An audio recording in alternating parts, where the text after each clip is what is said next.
Hello friends, NTA ने NEET 2022 का provisional answer की आउट कर दिया है।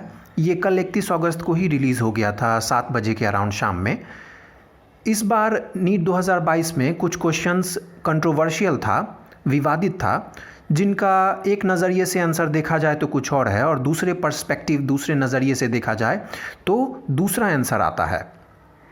तो इस वीडियो में हम इसी बारे में बात करेंगे कि कौन से क्वेश्चंस कंट्रोवर्शियल हैं और कौन सा क्वेश्चन को चैलेंज करना चाहिए और क्या चैलेंज होगा भी या नहीं होगा। वैसे देखा जाए तो एनटीए का ऐसा हिस्ट्री रहा है कि जनरली जो क्वेश्चन चैलेंज होता है वो नहीं मानता है। जनरली ऐसा ही देखा गया। आप देख लीजिए 2019 से 19 में यही हुआ, फिर 20 में भी यही हुआ। जो आंसर देना था वो नहीं दिया। इस साल देखते हैं कि एनटीए क्या करता है। तो चलिए आगे बढ़ते हैं। ये आपके सामने मैंने नीट 2022 का पेपर रखा है जिसका पेपर कोड S2 है। इसमें क्वेश्चन नंबर 30 एक विवादित क्वेश्चन है। इसमें जो है सो कह रहा है कि म्यू फ्रीक्वेंसी था तो पोटेंशियल, स्टॉपिंग पोटेंशियल V/2 था, और जब फ्रीक्वेंसी को घटा दिया गया तो स्टॉपिंग पोटेंशियल V हो गया। तो कंसेप्चुअली फिज़िक्स में ये गलत है, क्योंकि अगर फ्रीक्वेंसी घटेगा तो स्टॉपिंग पोटेंशियल भी घटना चाहिए, लेकिन यहाँ क्वेश्चन में बढ़ा दिया है, इसीलिए ये क्वेश्चन गलत है। लेकिन एग्ज़ाम में जो हम लोग जाते हैं तो क्वेश्चन जज करने नहीं जाते हैं, क्वेश्चन को सॉल्व करने जाते हैं। तो अगर आप इस क्वेश्चन को सॉल्व करेंगे और आइंस्टीन इक्वेशन लगाकर अगर आप सॉल्व करें तो इसका आंसर 3/2 म्यू आता है। जैसे मैंने आइंस्टीन इक्वेशन लगाया, सॉल्व किया तो लास्ट में 3/2 म्यू आ गया आंसर। तो सॉल्व करने पे 3/2 म्यू आ जाता है, लेकिन अगर कंसेप्चुअली देखा जाए तो ये क्वेश्चन गलत है, इसीलिए इस क्वेश्चन पे कंट्रोवर्सी पैदा हुआ है। तो एलन वाले ने इस क्वेश्चन को बोनस कहा था, लेकिन आकाश ने कहा था कि 3/2 म्यू होगा और एनटीए ने भी 3/2 म्यू ही दिया है। आप चाहें तो इस क्वेश्चन को चैलेंज कर सकते हैं, लेकिन कम चांस है कि एनटीए वाला आंसर चेंज करेगा और बोनस देगा। बोनस का बहुत कम चांस है। आगे चलते हैं। क्वेश्चन नंबर 93 में ये केमिस्ट्री का सेक्शन बी का क्वेश्चन है, जिसको एनटीए ने बोनस दिया है। इसका 5 आंसर दिया है, यानी नन ऑफ द अबव। तो ये बोनस है। ये आंसर, इसका 4 नंबर उन्हीं को मिलेगा जिन्होंने इस क्वेश्चन को अटेम्प्ट किया होगा। जिन्होंने अटेम्प्ट नहीं किया है तो उनको नहीं मिलेगा, यानी सबको नहीं मिलेगा, सिर्फ अटेम्प्ट करने वाले को ही ये मिलेगा। ठीक है, तो ये क्वेश्चन बोनस है। इसको आपको चैलेंज नहीं करना है। कुछ लोग कह रहे थे कि इसको चैलेंज करना है, इसको आपको चैलेंज नहीं करना है। ठीक है। अगला क्वेश्चन है जो कंट्रोवर्शियल है, वो बॉटनी का क्वेश्चन है, क्वेश्चन नंबर 102। इसमें पूछ रहा है कि नेट गेन ऑफ एटीपी बताइए जब एक ग्लूकोज का मॉलिक्यूल 2 पायरुविक एसिड में टूट गया। तो इसका आंसर एलन वाले ने बोथ 1/2 दिया था, यानी 2 एटीपी और 8 एटीपी दोनों। आकाश ने 2 एटीपी दिया और एनटीए ने 2 एटीपी दिया है। ठीक है, तो देखिए इसका सही आंसर क्या होगा, ये देखने की कोशिश करते हैं। अब क्वेश्चन में क्या बोला कि 2 पायरुविक एसिड बना है, उसके आगे का कार्यक्रम के बारे में कुछ नहीं बोला है, ना कुछ हिंट दिया है। तो क्वेश्चन कह रहा है कि जब 2 पायरुविक एसिड बनता है एक ग्लूकोज मॉलिक्यूल से, तब तक के कहानी में आप नेट एटीपी हमको बता दीजिए, नेट गेन ऑफ एटीपी बता दिए। तो तब तक तो 2 एटीपी ही होगा ना, इसीलिए आप एरोबिक नहीं मानेंगे इसमें। और कुछ हिंट भी नहीं दिया हुआ है इस क्वेश्चन में कि एरोबिक माने, जैसे ऑक्सीजन अवेलेबिलिटी नहीं कहा है, ईटीएस या क्रेब साइकिल नहीं चल रहा है, ट्रांसपोर्ट चेन हो रहा है इलेक्ट्रॉन का, ये भी नहीं कहा गया है। तो कोई हिंट नहीं दिया गया, बस कह रहा है कि पायरुविक एसिड बन गया। तो इसका मतलब है कि बस इतना ही, जितना बोला है उसी के हिसाब से करें तो 2 एटीपी आंसर जाना चाहिए। अगर एग्जामिनर को हिंट करना होता कि एरोबिक से के हिसाब से आंसर बताइए, तब वो हिंट करता, तब वो एरोबिक का कुछ बात बताता, लेकिन इसमें बताया नहीं है। तो मेरे ख्याल से 2 एटीपी आंसर होना चाहिए। इसमें भी हमको नहीं लगता है कि करेक्शन होना चाहिए। नेक्स्ट क्वेश्चन है क्वेश्चन नंबर 122। ये क्वेश्चन बहुत ज़्यादा कंट्रोवर्शियल है। एलन और आकाश दोनों ने ही इसको बोनस दिया था, लेकिन एनटीए ने इसका आंसर BCDE ओनली दे दिया है। ये प्लांट एनाटॉमी का क्वेश्चन है। इसमें सभी ऑप्शंस जो है ना सही है। इसमें 5 स्टेटमेंट दिया हुआ है, पांचों स्टेटमेंट सही है। अब पांचों स्टेटमेंट सही है तो B C D E only कैसे होगा, ए भी तो सही है, तो ये बी सी डी ई नहीं होना चाहिए। बी सी डी ई कैसे आंसर जाएगा जब ए भी सही है?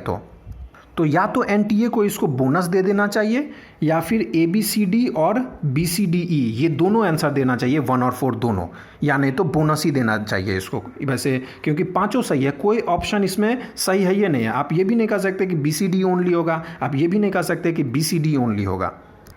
इस क्वेश्चन को आप सभी को चैलेंज करना चाहिए क्योंकि ये बिल्कुल ही बोनस होगा ये क्वेश्चन, और इसको एनटीए को मानना चाहिए कि ये बोनस होगा। अब मानता है या नहीं मानता है ये एनटीए के ऊपर है, लेकिन जो होना चाहिए वो बोनस होना चाहिए क्योंकि पांचों सही है और कोई भी ऑप्शन जो है सो इसमें नहीं है, नन ऑफ द अबव होगा। पचमा पे आप डाल के नन ऑफ द अबव डाल के आप इसको चैलेंज करिए। नेक्स्ट कंट्रोवर्शियल क्वेश्चन है ये वाला। इसमें पूछ रहा है कि एक ऐसा स्टेटमेंट आप चुनिए, मतलब दिए गए स्टेटमेंट्स में से ऐसा स्टेटमेंट चुनिए जो कि स्पर्मेटोजेनेसिस के लिए तो सही हो लेकिन oogenesis के लिए सही ना हो। तो पहला स्टेटमेंट है result in the haploid gametes, तो ये दोनों के लिए ही सही हो गया, लेकिन क्वेश्चन में कह रहा है कि एक ही के लिए सही होना चाहिए, तो पहला गलत हो गया।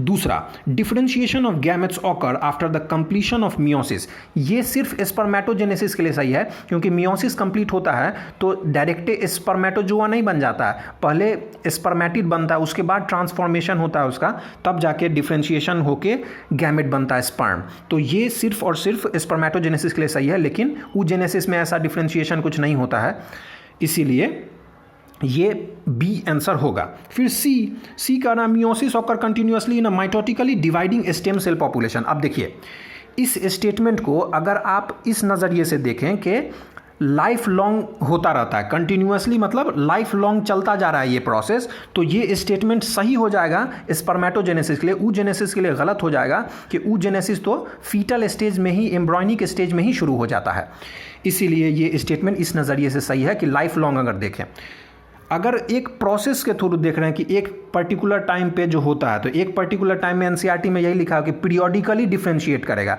भाई एक सेल है वो जाएगा पीरियोडिकली, वो जाकर डिफरेंशिएट करेगा। सारे सेल्स एक साथ ही डिफरेंशिएट नहीं करेंगे, अगर सब जाके एक के साथ डिफरेंशिएट करके स्पर्म बनाने लगे तो अब तो एबनॉर्मेलिटी आ जाएगा या फिर ख़त्म ही हो जाएगा पूरा, तो ऐसा नहीं होता है। इसीलिए ये स्टेटमेंट सही है क्योंकि लाइफ लॉन्ग चलता रहता है स्पर्मेटोजेनेसिस, लेकिन ये oogenesis में ऐसा नहीं होता है।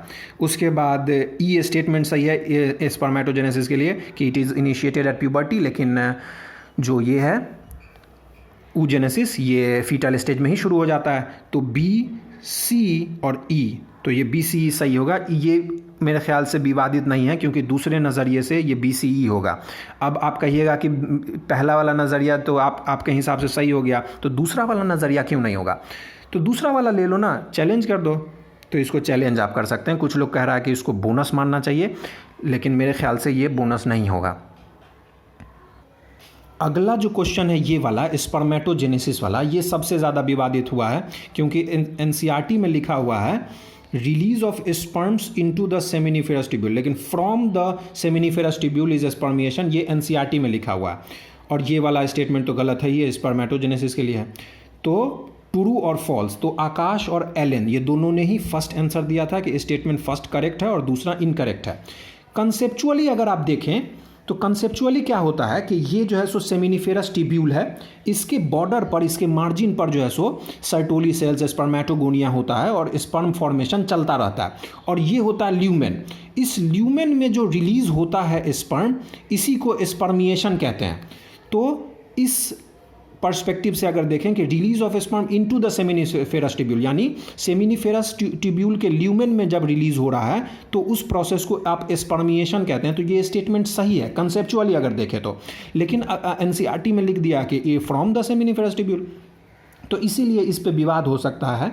आप चाहें, विवाद है और आप चाहें तो इसको चैलेंज कर सकते हैं एनसीईआरटी का रेफरेंस देकर, लेकिन कंसेप्चुअली जो है सो इसका आंसर वही होना चाहिए। हमको भी लगता नहीं है कि इसका आंसर चेंज होगा क्योंकि एलेन आकाश भी जो है सो आंसर इसका 1 ही दिया था, और हमको पता है कि एलेन आकाश एनसीईआरटी पढ़ा हुआ है।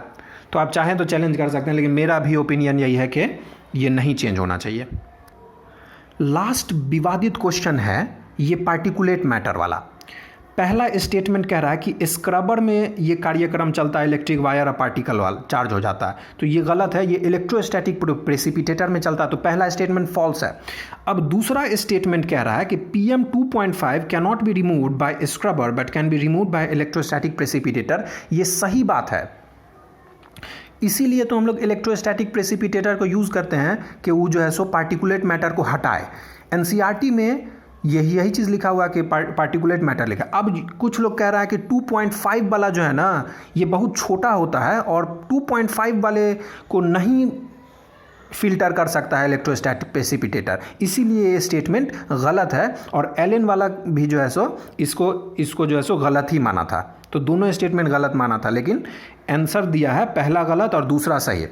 क्योंकि जो नीट 2022 का पेपर है ये NCERT पे बेस्ड है और NCERT में कहीं पे नहीं लिखा हुआ ये बात कि 2.5 वाला जो होता है ये फिल्टर नहीं कर सकता है, मतलब बायो के NCERT में। तो इसीलिए मेरे ख्याल से ये ट्रू स्टेटमेंट है और ये भी जो है सो नहीं होगा चैलेंज, मतलब इसको भी नहीं NTA मानेगा, ऐसा हमको फील होता है। बाकी आप चैलेंज करने के लिए फ्री हैं, आप ज़रूर चैलेंज करें। जो NTA मान सकता है वो क्वेश्चन है ये प्लांट एनाटमी वाला, ये मेरा भी गलत हुआ है। प्लांट एनाटमी का क्वेश्चन बिल्कुल बोनस है, ये पांचों स्टेटमेंट सही है। यही एक क्वेश्चन है जो अगर NTA चाहे तो बोनस दे सकता है, बाकी में हमको नहीं लगता है कि बोनस देगा, ये मेरा पर्सनल ओपिनियन है। बाकी all the best for the NEET 2020 results, NEET 22 result sorry. मिलते हैं नेक्स्ट वीडियो में, आप सब्सक्राइब कर लें। आगे काउंसलिंग का जो भी प्रोसेस होगा हम कोशिश करेंगे उसको बताने का।